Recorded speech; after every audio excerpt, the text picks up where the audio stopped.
name is Kendall Alexander. I'm with the Philadelphia Sunday Sun, and as you can see, we are about to have our Q&A portion of the evening. And I just would like to introduce the women that are here, the phenomenal steppers. First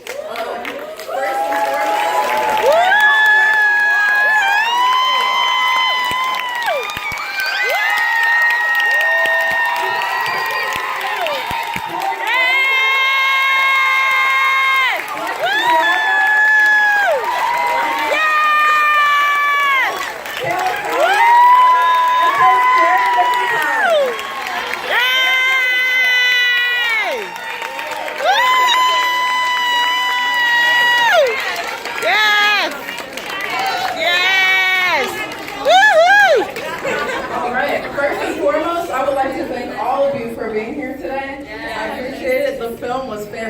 Your stories were amazing. Yeah. So first, I would like to start with you, Coach G. So, how did you get inspired to teach these young women how to step, and not only just step, but life lessons? Hello, everyone. I just want to first of all thank everyone for coming here and staying for the Q&A. I really appreciate you all for that.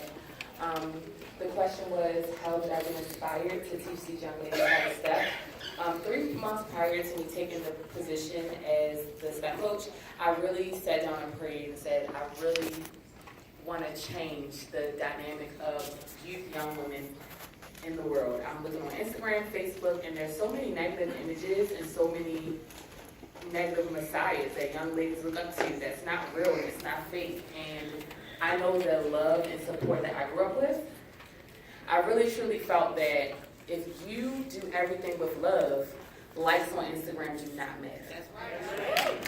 So I really started looking at my community, looking at young women, but I just did not know what in the world I could use to help them. And step was literally the furthest thing from my mind. But the stars aligned, and I got the position as a step coach at Bliss without even applying and denying it twice. But I realized that that is my vessel. I'm truly doing the work of God and that God has called me to do. And I really thank God for putting me in their lives and vice versa, because they have truly taught me more than I taught them. They inspire me daily, because when I was their age, I was not doing what they were doing. And there's so many young people their age that don't do what they're doing, that turn to drugs, that turn to alcohol, that turn to so many negative things.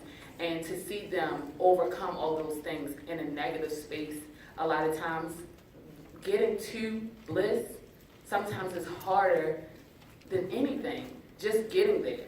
Sometimes bliss is the school that they went to.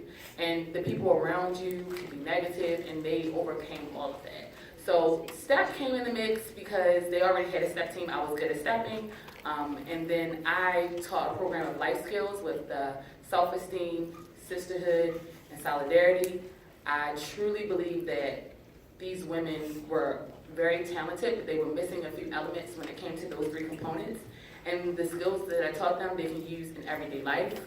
The self-esteem component, they can use forever. The discipline, getting to work on time, getting to school on time, getting to class on time, all of those things they can use for the rest of their lives. So I truly just thank them for allowing me to use them. Right. My next question is for you, Blessin. So throughout the film... Hi, everyone. Hi! We got some fans here. So throughout the film, you went through a lot of adversity. Within your academic life, but also in your personal life. And as you mentioned, you had 2 different sides of yourself that you had to battle with every day. How did you overcome those 2 sides, and are you still struggling with them every day, and how do you overcome? Okay, so basically I was going through a lot in my personal life. You can't hear me? My mic's on. Hello? Okay. Basically, I was going through a lot in my personal life outside of school, and then keeping the goal that she wanted to go to college was kind of hard for me.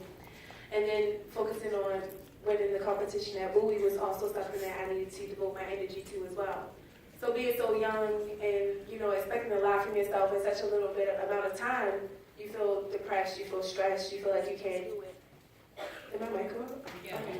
Okay. Sorry, guys. But yeah, I still continue to struggle with that, but I keep the goal of just who I want to be at the end of my life, like what I want to do with my life, and that keeps me going every single day. But when I say there's two people inside of me, one day I will wake up and I'll feel so motivated. I feel like I can go to school on time, I can go to step practice, I can talk to Tayla, I can work it out, I can talk to court, I can talk to coach, I can do anything. But then you go to class one day, or you miss class another day, and then you start falling behind again, and you feel defeated, or you feel like you can't do it. But something that motivates me all the time is just remembering what I expect of myself, and that success is something that is defined by you, and that you just have to, you know, control the things that you can control, because I can't control my poverty, I can't control where I was born, or what family I was born, what community I was born, but I can control what I'm going to do with the rest of my life. And that is something that Cori, let's talk about, first of all, congratulations. Yes! I've seen this film a couple of times, and every time I see that part, I'm just like, oh, I know. Y'all just for free. Like, literally. So, how do you inspire your siblings every day when they see that you got into school and you're successful? How do they mirror your success? All the time. Long before I got to college, long before I started stepping. So I'm the oldest of 7, and not all of them are even in the movie. They stomp around the house. My little brother tells me all the time now he wants to go to Johns Hopkins, and he's only in the 2nd grade. And so I don't know. That's definitely something that keeps me going. Just trying to set the bar high. And like Blessin said, we can't control what we're born into, and I went through a lot of struggles growing up. And, you know, I don't want my family to stay in the position that we saw in the movie. And actually, we are doing a lot better. We actually just purchased our first home. Yes. Wow! Education is really important. Growing up, my mom really bought me, like, educational toys. She would make the passwords on the computer, like, vocab words, so I didn't know how to spell it. And so that's just stuff that I try to implement with my little siblings, because, you know, now so many of us, I was the only child for a while, but now so many of us, you know, sometimes she forgets to do things like that. And so they motivate me, but I also motivate them.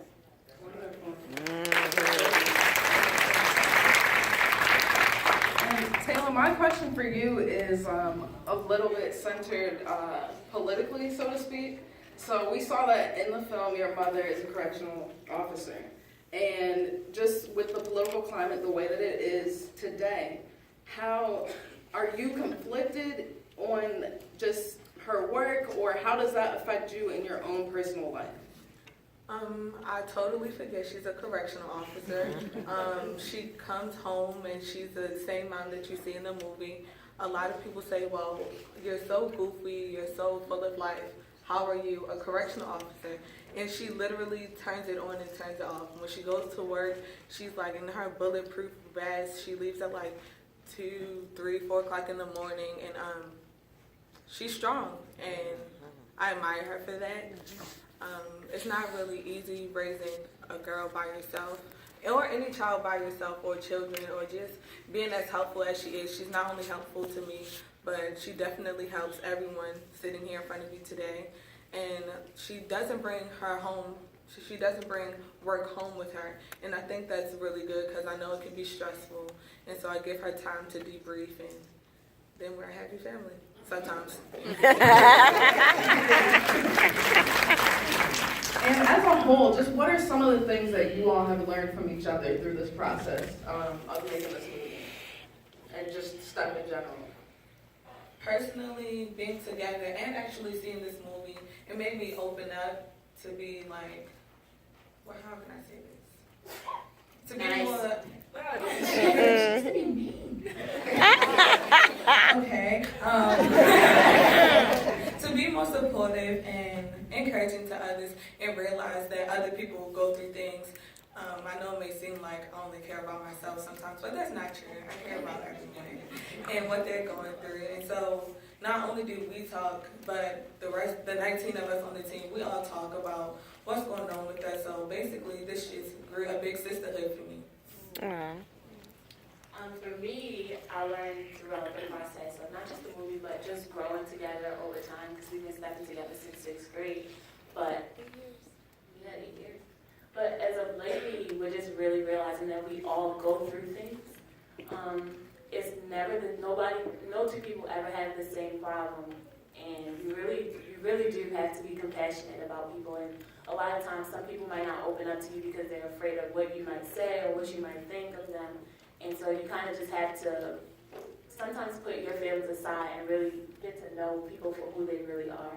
And it's kind of weird to think that we've been together for so long, and only a couple years ago we're learning how to do this, but that's one of the biggest things that I've learned from this experience.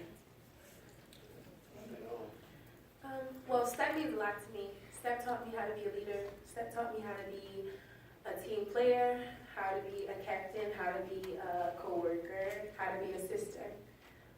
Step taught me a lot about myself. But what I really learned from this movie was to use your resources. Because now once people get a chance to actually see our stories, they're so intrigued and they want to know, like, what are we doing now? And I feel like if that's what a lot of people do in their everyday lives, go out with a mission, help someone, ask someone if they're okay, ask them what do they need. It's the little things that count. Because once people understand what we're going through or what we went through, they really want to know, like, how can they help us? And I think that's what a lot of people overlook. They overlook the small things that they can do to impact someone's life. But at the same time, some people don't know how to get the courage to even ask for help. Luckily, I had people like Ms. Dofat and Coach G and the director and people like that to impact my life and tell me, Blessin, don't shy away from your potential. But as you can see, me and Cori having like our cheesy Canada sweatshirts. So we're like traveling the world and the country, and I'm learning a lot about other cultures. And I'm just opening up about myself and figuring out what I actually want to do and what's my purpose in this world. Yeah. I would say I learned about these three specifically. One thing that Ms. Dofat, who's not here, I learned so much about her. Her flight was canceled. But I learned so much about her and what she does and how she does it. But I'm going to speak on her behalf. She always says, these three young ladies are reflections of Anytown, USA. You can find these three young ladies in some way, anywhere in the United States, whether it's your sister, your cousin, whatever. Tayla being the girl next door with a determined mother who's going to do whatever she has to do by any means necessary to get her child through college. Raise your hand if you can't relate to that. Like, you know somebody who can relate to that. And then you have the super smart Cori who uses Step as an outlet, but is so creative and doesn't even realize it. Like, sometimes I see Cori on stage and I'm like, oh my gosh, she's just doing so good. I'm on the sideline dancing. And then she gets in class and busts out 4.0 was like 102%. Who does it? So I can't relate to that personally. But I know, I have friends who have 4.0s who I admire. I admire Cori, Tayla, and Blessin so much. So raise your hand if you can relate to somebody with Cori. It's just an introvert, I just want to point out. And then Blessin, who is more creative than she is academic, and not because of ability, because of focus. Because don't get it twisted, Blessin is smart. She can bust out a test quick. It's just the fact that she don't want to.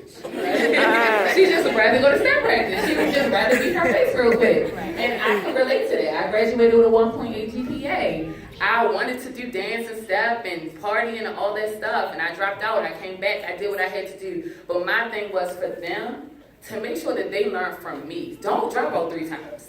Because I didn't get it the first, second, or third time. Or maybe even a 4th time. And they got it. And that's the blessing in it all. They got it. And they still getting it. Y'all learning, y'all messing up, but don't make the same mistakes that I'm making. And I think that myself and Paula definitely put those things on the line. Paula being so strong in her faith. Paula being so strong in making sure they get what they deserve no matter what. She made sure, not just these 3, not just the girls on the step team, but every single girl who graduated from the Baltimore Leadership School is in that school by 5. In addition to what I learned about Paula, is just what she does and how she does it. And she go hard for these young ladies, man. So let's just, because she's not here, let's just give her a round of applause. Yeah! Woo! I learned the strength of the people around me, no matter how old they are. You know, I never looked at them like, oh, these are little girls, I ain't gonna learn anything from them. They taught me so much and lift me up so much, and I just thank God for that. Let's give them another round of applause.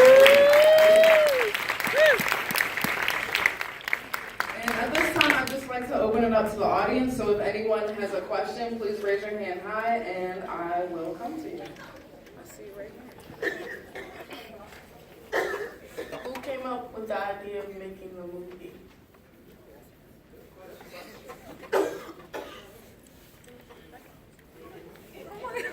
Her name is Amanda Lipitz. Her mom is the founder of the school, and she's been really active in our lives. She was making short films about our school before we even opened. So we're a public charter school, and when her mom, Mrs. Reaver, came up with the idea, we didn't have a building, we didn't have funding, but they wanted to open up a school that could help impact girls in urban communities to go to college.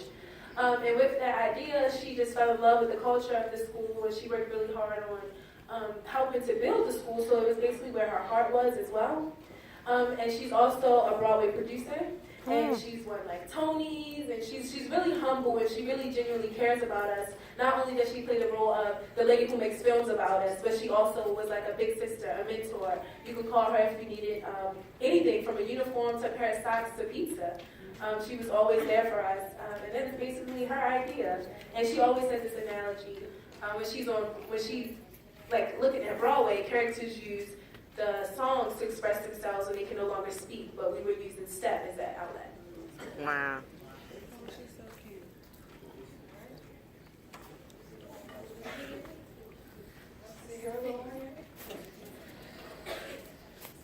I'm going to play. She got a question for us. You have a fan.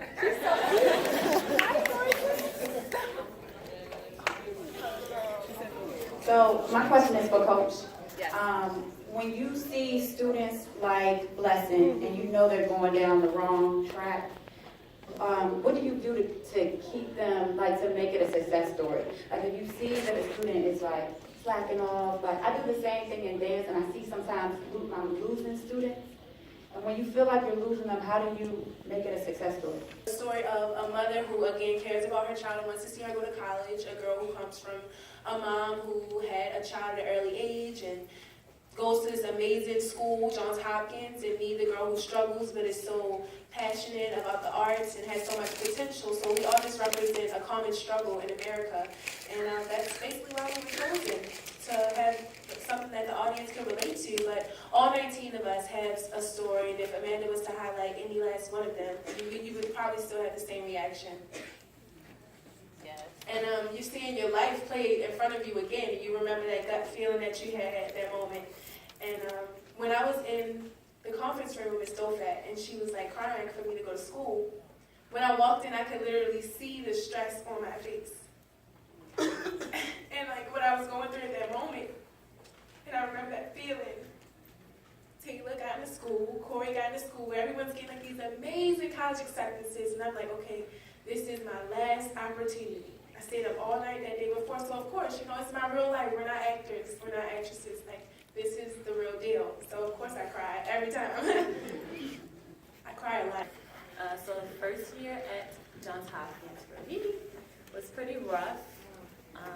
It was a big transition for me, going from being, like a big fish in a little pond, graduated valedictorian, to going to the complete opposite. At Johns Hopkins, everybody graduates valedictorian. So it was rough. And then I'm studying computer science, and just spring semester I decided to add on international studies with a minor in Spanish. But even just fall semester, only computer science as a major was a lot to take on. And I wasn't necessarily prepared. I didn't feel for the academic rigor of the school, especially coming from a smaller school like this. We didn't have a lot of the different academic opportunities that other big city schools that have been established for like hundreds of years had. And so, yeah, the first semester was pretty rough for me. The second semester got a lot better, and I'm hoping the second year is the best. I decided to go to Alabama A&M. My mom didn't want me to stay in Baltimore, neither did I. But I cried every day. It was really hard to make friends because I've been in school with all my sisters for 8 years, 7 years. And I didn't know how to make friends. So I just stayed in my room, went to class, went to the library, cried in line in a cab. People would come up to me like, you okay? I'm just like, I just want to go home. And they're like, it's okay, you can do it. I would call my family. We have like a family group message. We talk about everything. And I'm like, I hate it. But I didn't hate it. I just didn't know how to be in a different environment. Because Alabama, I can't walk where I need to go. Baltimore, I can walk, catch the bus, train, light rail, Lyft, Uber, all that. And Alabama's like, hey, I'll give you $5 if you take me to Walmart. And they're like, I don't want to take you to Walmart. I'm like, please, I don't have no soap. So it was definitely hard. The spring semester was a lot better. I made friends, and I actually have a 3.2.